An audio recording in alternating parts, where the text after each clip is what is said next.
Greetings, people of Earth. It is your local Mr. Cunningham uh, coming at you with a Unit 2 test review. Tests and projects are worth 90% of your grade. Yes, 90.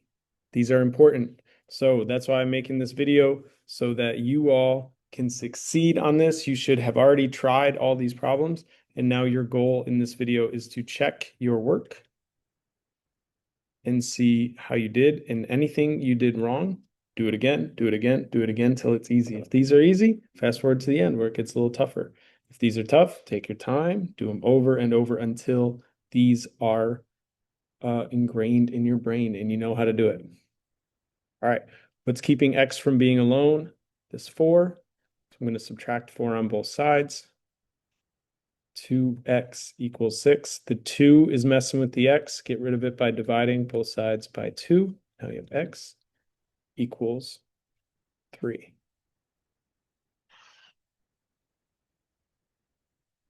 What's keeping the y from being alone? This minus 2 and the 4 down here. The minus 2, I can just get rid of it by adding 2 to both sides. Now I have y over 4 equals 20. Over 4 means dividing. I need to do the opposite of dividing, which is to multiply. Get rid of it on both sides. So now I have 20 times 4 is my answer, which is 80. If those are tougher, plug it back into the equation, see if it works. What's 80, your y, divided by 4? Well, that's 20. What's 20 minus 2? It's 18. Math, you actually get to cheat in your tests. You can check if it's right before you leave with your calculator. Okay, this one's a little tougher because of the 3 in the denominator. Okay, but remember that 3 in the denominator means you're dividing. Do the opposite. Let's get rid of that thing. It's bugging me, so let's get rid of it by multiplying by 3. Remember, you're just multiplying to get rid of it on the bottom. You're not distributing that 3. So now you have negative 4m plus 5 equals 11 times 3, which is 33. The 5 is messing around. I'm going to get rid of it by subtracting 5 on both sides. So you have 28 equals negative 4m. That negative 4, you don't want to add it because that is not subtracting. That negative 4 is multiplying. Get rid of it by doing the opposite of that. Dividing. So m equals positive divided by a negative is negative 7. I'm sure I'll make a mistake at some point. If I do, find it, show me, and you can get some fake extra credit. All right, Miss Cass and Miss Wyant. Oh my gosh, I screwed up.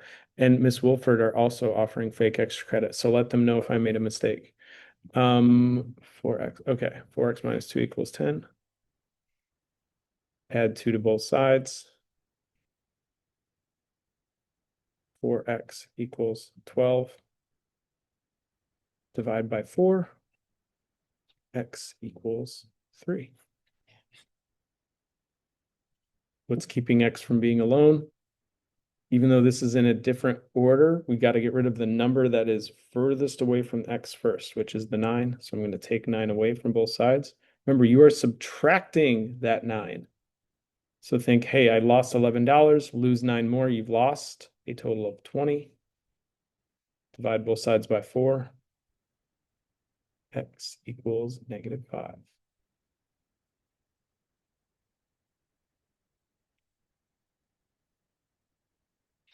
Makes this one tough is that 3 there. These two problems are the same-ish in that they have a number on the outside. On this first one, I like to divide to get rid of them, but some people like to distribute. I'll distribute here on this. Actually, I'm going to do what I like first, and then I'll prove why I like to do it that way, and you can decide what you like. Okay, I want to get rid of that 3. It's trying to multiply by everything, so I just need to divide it out. Get rid of it. So now I have x minus 2. If I divided by 3 on one side, I need to divide by 3 on the other side. 18 divided by 3 is 6.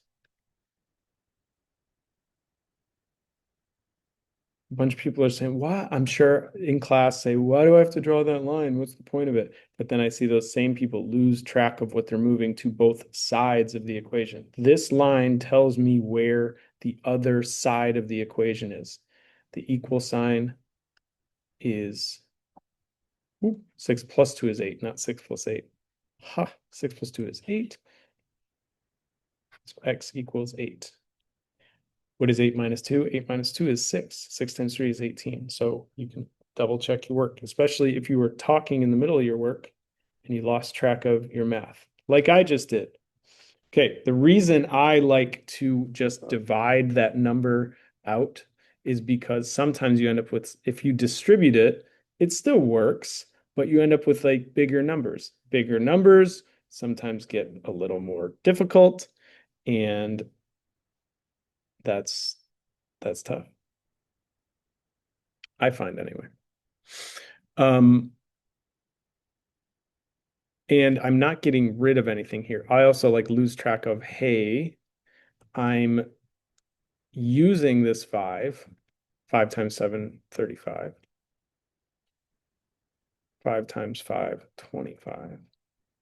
So another reason I don't love doing this is because my temptation there is to multiply this other side by 5, but that's not actually what I need to do yet, because I need this to equal -10 at the end. Did I just write 35x plus 2? It should be 25. Okay, so, but once you've done this, now you have the equation. So basically this extended equation, it's completely written out. So you can subtract 25 from both sides. And now I have 35x equals -35. Divide both sides by 35. And you get x equals -1. Personally, I would have liked to have divided that 5 right away. Smaller numbers, less mistakes, but it's up to you what you like. To each their own. Okay, take 5 away from both sides and move a little faster as we do more of this. Divide each side by 4. X equals, well, but the faster I move, the more likely I am to make maybe a tiny mistake. So you can get some of that fake X credit. All right. Again, over 7, that throws some people off. Make sure we get rid of that 5 first. Okay, if that part of the equation didn't exist, if it just said x, you would have to get rid of that 5. Same thing if it's x over 7. Okay, so get rid of it. Then you have your x over 7 equals 7. So this isn't saying that x equals 7, right? We see a lot of 7s. Roll eyes for, I'm sure, 6 7s going on across the Algebra 1 world right now. We need to get rid of this by multiplying 7 times 7. So x equals 49. Again, to think about what this is saying, is 49 divided by 7 minus 5. 49 divided by 7 is 7. 7 minus 5 is 2.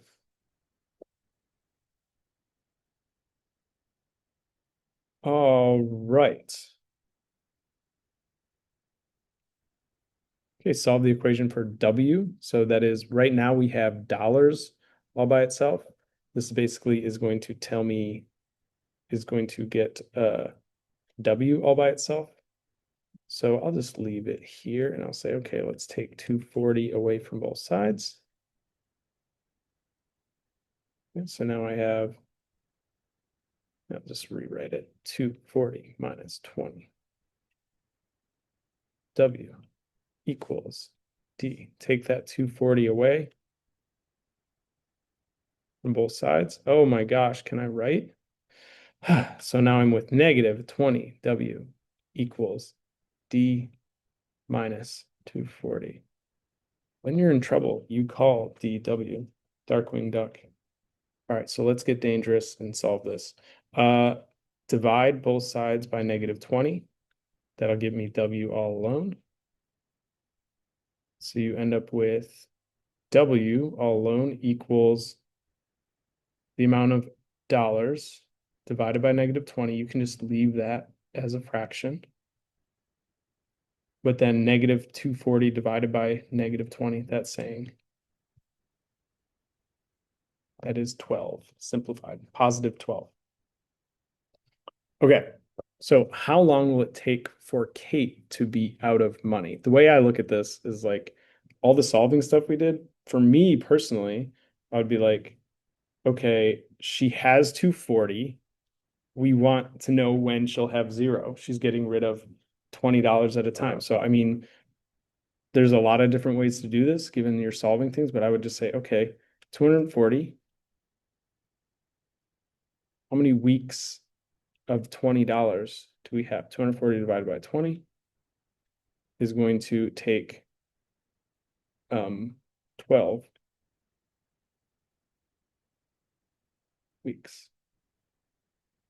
Okay, so here's work. This proves my answer. You could also say, okay, 20 times 12 equals 240, right? So, and if we think about, okay, I'm taking 20 away every week, negative 20 times 12 is negative 240. So you lose the 240 or spend it or take it out of your account, however you want to think about it. Okay. If Kate has 100 in her account, so what is $100? Is it dollars or is it weeks? Well, it's $100. So I would say it replaces dollars. So I can rewrite this equation as 240 minus 20 weeks. When will I have exactly $100? Okay, so I'm just going to go through the solving process and then think about what I've solved and what it actually means. Okay, so I mean, just eyeballing this, I say, okay, well, this means that I went from $240 to $100. Okay, so how did that happen? Well, I took money out. How many weeks did it take me to take $140 out? Okay, so if I take 240 away from both sides, okay, and that tells me that at a rate of negative $20 per week, how long did it take me to get to losing $140 or taking it out, not necessarily losing it, maybe spending it, right? So divide both sides by negative 20. Why am I dividing by negative 20? Because I want to know how many weeks it took at this rate to get rid of that money, okay?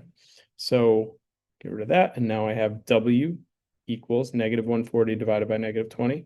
Negative divided by negative is a positive 7 weeks. So it took 7 weeks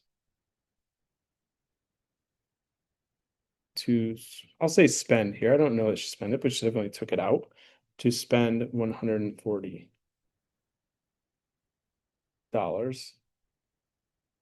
and have 100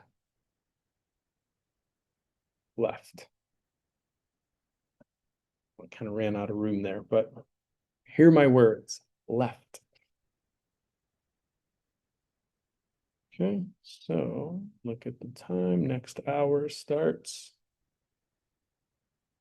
Oh, I got plenty of time. All right, let's go.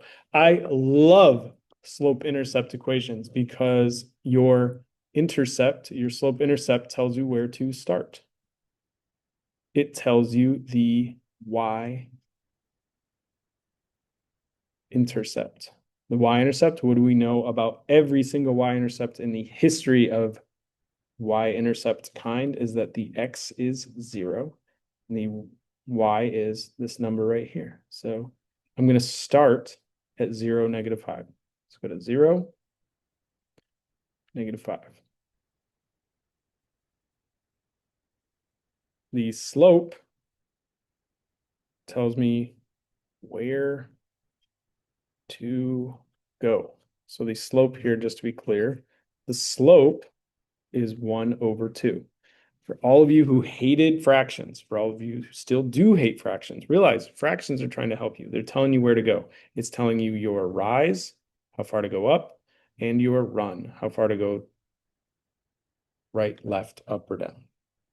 I should say right or left. Okay, so I'm starting at 0, -5. That's what I've done here. I need to go up 1. I need to rise 1.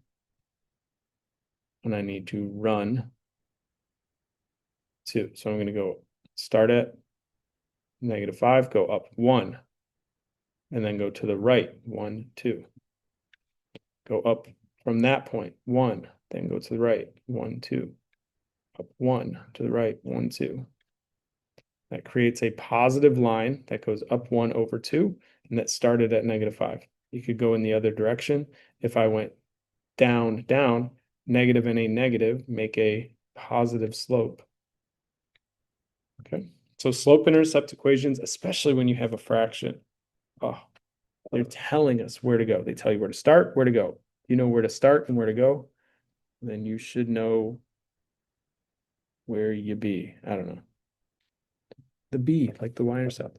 Okay, we're gonna graph this one. I don't love this one because the graph was kind of off, but that's okay. Oh no, it's not this one I don't love. It's okay. It's fine. All right. So if I'm going to graph, this would be standard form, right? If I have standard form, I should find what I think is a good method here is to find the x-intercept. What do we know about the x-intercept? That the y is equal to 0. We're also going to find the y-intercept. I'm recording, Miss Munger. Would you like to be on the recording? Bye, Miss Munger. Thank you. Those of you waiting for your retakes grades, Miss Munger has done so. Yay. Thank you, Miss Munger. Our y-intercept, we know that x equals 0. Okay, so what we're going to do is find the y-intercept, find the x-intercept, connect those points, and that's going to tell me my slope. There's other ways to determine my slope. We can also do our slope by doing negative a, the opposite of a, I should say, over b. Okay, but let's do what I said here for the x-intercept and y-intercept first. All right, x-intercept, if y is 0, I don't need the y part of the equation. I can just write the x part of the equation. 10x equals 15. 10x equals 15. You can divide by 10. You get x equals 1.5. Okay, we already know what y is. It's 0. So we have our x of 1.5. And yes, you can get decimals, and yes, you can graph decimals. So 1.50. I have that x-intercept. I can just go ahead and graph that. It's in blue, just like the work I did there. Okay, so I have 1 point on a graph. Now I can find another point on my graph. Don't forget about that negative there. If my x is equal to 0 for my y-intercept, I don't need the x part of the equation. All I need is the y. Find your y. You know, a lot of people go through life not knowing their y. Find your y. So we're going to find our y here by dividing by -3, -3. Okay, careful there. So now we have y equals 15 divided by -3, which is -5. So my y-intercept is 0, -5. 0 for my x, -5 for my y. Okay, so these 2 points, which I'm going to connect here, I'll connect with a black line because the black line I wrote for slope. Let's do a dash here. Okay, it's connecting here.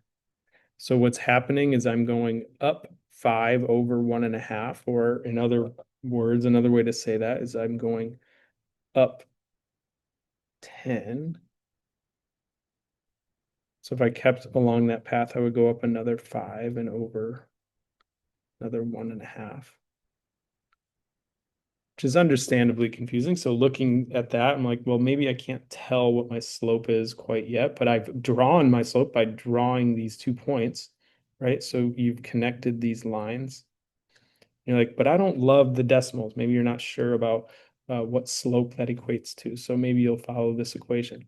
So opposite of A, that is the negative 10, opposite of 10, which would be negative 10, over the B, which is negative 3. Negative negative makes positive, like we have, right? So that makes sense. So that would be 10 over 3. Am I going up 10 over 3? Well, to connect these 2 points, I went up 5 over 1.5. That's half of each of those.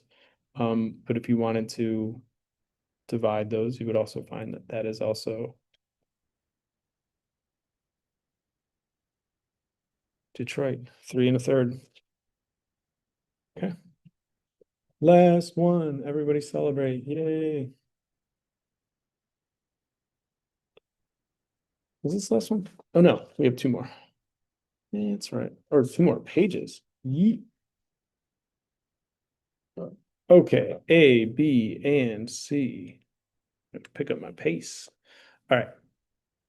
A, B, and C here is 8, 2, and 16. What is the slope? Well, we can do the slope in a number of different ways, but in this case, we will just use our formula, which is minus A over B. So negative 8 over 2, which is negative 4. Is the y-intercept. I can just look for, all I need to find is my y. So 2y equals 16. Divide by 2 equals 8. I like to write this as an actual coordinate point because remember, you want to graph. This is going to help us graph. What is the x-intercept? The x-intercept is when I don't have a y, when y is 0. So I just need 8x equals 16. Divide both sides by 8. And we get x equals 2. So that point that I'm going to mark on the graph is 2, 0. And I can hear everyone complaining, how am I supposed to graph this? There's no 0, 8. Well, just do a pretty good job. You got to 6, 7. Pause for everybody to do this. Okay, 7, 8. Okay, so we can just say that's 0, 8. And that's all good. And then we have, what was it, 2, 0. Did we have our slope as negative? That's making me think, yeah, we did, good. So now if I'm going to connect these points, right? Do I have a negative 4 slope? Yeah, you would. Because we can tell it's going to go down. We can keep going. 1, 2, 3, 4 over 1. Okay. So even if your graph's a little rough there, we can still make it work. Good old slope-intercept form tells me where to start, where to go. I'm going to start at negative 4. Don't just start at the second number you see. It has to be that number all by itself. The constant, it's all alone. Start at negative 4. So 0, negative 4. Where am I going to go? I'm going to go to the slope, which is 2 over 3. So up 1, 2 over 1, 2, 3. I guess I did this out of order. I'm graphing first. Up 2, 1, 2, 3. Go the opposite direction. 1, 2, 1, 2, 3. Okay. So what was the slope? My slope was 2 over 3. What was my y-intercept? I marked it in red. It was 0, negative 4. Okay. Boom. Color coordination. What up? All right, little word problem to wrap it up. Okay, student club raising money, selling popcorn and Gatorade. Okay, $3 for popcorn, and popcorn is your x-axis. So make sure you're labeling your x and y-axis. That's pretty important when you're doing this. So $3 for popcorn, we got x for popcorn here, right? So 3x, $1.50 every time you buy a Gatorade. Okay, how much Let's put green for money. How about it? We're going to try to make 60 bucks. Okay, what is the x-intercept? Okay, let's solve the x-intercept. 3x equals 60. Okay, let's find what that is first, then we'll talk about what it means. So x equals 20. So let's think about the y, or the x-intercept. So that would be 20, 0. That means you have 20 bags of popcorn, 0 Gatorades. So that tells me I can make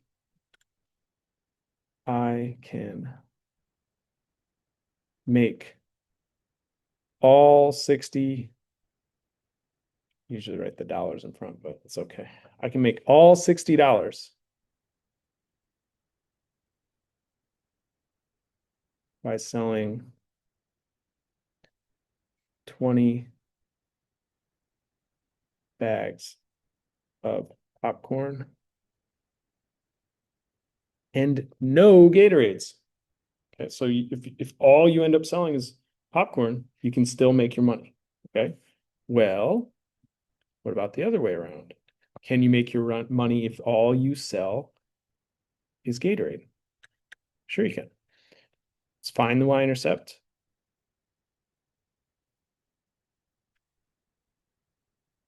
$1.50 on both sides. So y equals 60 divided by 150, which would be 40. So again, a coordinate point 0, 40. So 0 bags of popcorn, 40 Gatorades also gets me to that goal. So if, let's say we're in the club, right? If we sell 40 Gatorades and 0 popcorn bags, we can make $60 still. We can still make our goal. Okay, so let's mark these points and let's use this graph to finish this off. Okay, so on the x-axis, we said let me double check. We did popcorn on the x-axis. So we do popcorn in blue. Popcorn on the x-axis. And we have Gatorade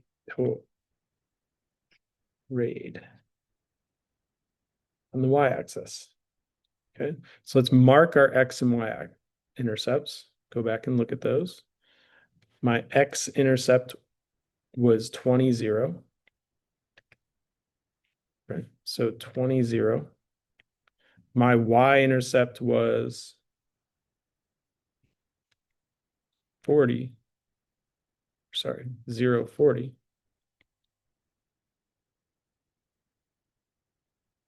And all these other points on the graph, right? So if I connect these lines and so Gatorades are twice as expensive, right? So if you sell if you sell basically our slope here, we're going down 2 because if we sell 1 more popcorn, that means we can sell 2 less Gatorades and still make our goal. All right, so down 2 over 1. Look at what all these points mean. Okay. So all these points I'm marking are ways that I could make exactly that $60. Okay. You could end up selling,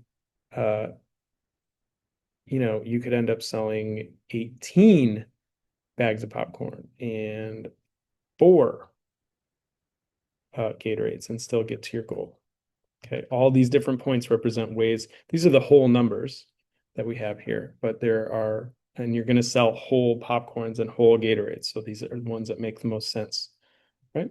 All right. So does the combo of 10 bags of popcorn and 20 bottles of Gatorade meet the club's goal? Well, let's look. 10 popcorn. So go to the right, 10, 20 Gatorades. We're on the graph. right? So that's a good sign. We're on this line. 10, 20 and is an exact point on this line. So that tells me, okay, I'm on the line. I am a solution. I am going to make exactly this amount of money. Okay, so that's one way we could say, well, that point is on the line. Point is on our line, and our line represents ways to make $60. Okay. But if you're not confident with your graphing, you might want to explain it in another way. So if you weren't confident with your graph, you might say, okay, well, does 10 bags of popcorn. So if I sold popcorn, remember it's $3. So if I sold 10 bags of popcorn and I also sold